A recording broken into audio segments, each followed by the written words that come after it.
komkommer gou hier 'n paar boontjies vat. Dis gewone groen boontjies. Gooi gewone kookwater in. Gooi die groen boontjies by. Bietjie sout. En 'n bietjie peper.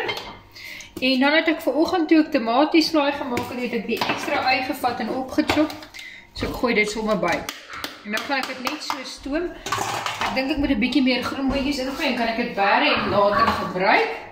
So ek plaat op 6 en ek laat dit stadig kook of vinnig kook.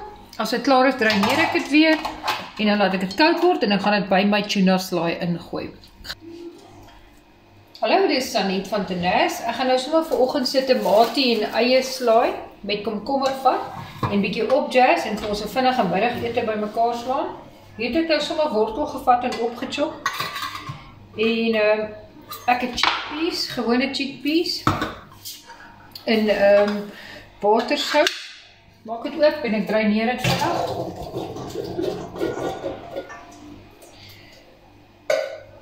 Gooi die water af. En ek gooi dit sommer hier by my tomatieslaai in. Dan dieselfde met die tuna. Ek vat sommer 2 blikkies tuna. Ons is 4 mense wat saam eet aan hierdie ete.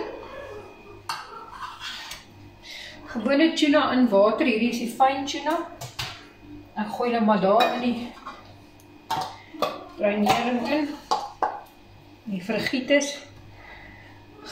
Ek dreineer die tuna, gooi die meeste water af. Gooi dit ook hierby. Dan my worteltjies. Soos julle kan sien. En dan vat ek suurlemoensap, gooi suurlemoensap hieroor. Suurlemoensap en dan gooi ek bietjie peper oor. Dis al sien ek's maar lief vir my peper. Bietjie sout. Dan nou daar suurlemoensap, maar jy kan asyn en sweetener bygooi as jy wil. En dan meng ek nou hierdie bakslaai. Kyk hoe lekker lyk dit.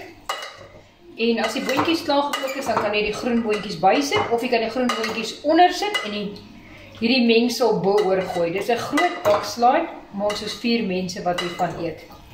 Daar's hy. Geniet julle maar word. Hierdie is 'n volledige ete. Omdat dit in die middag is, kan ek vet bysit. So ek gaan nou 'n avokado peer vat en opchop en bygooi.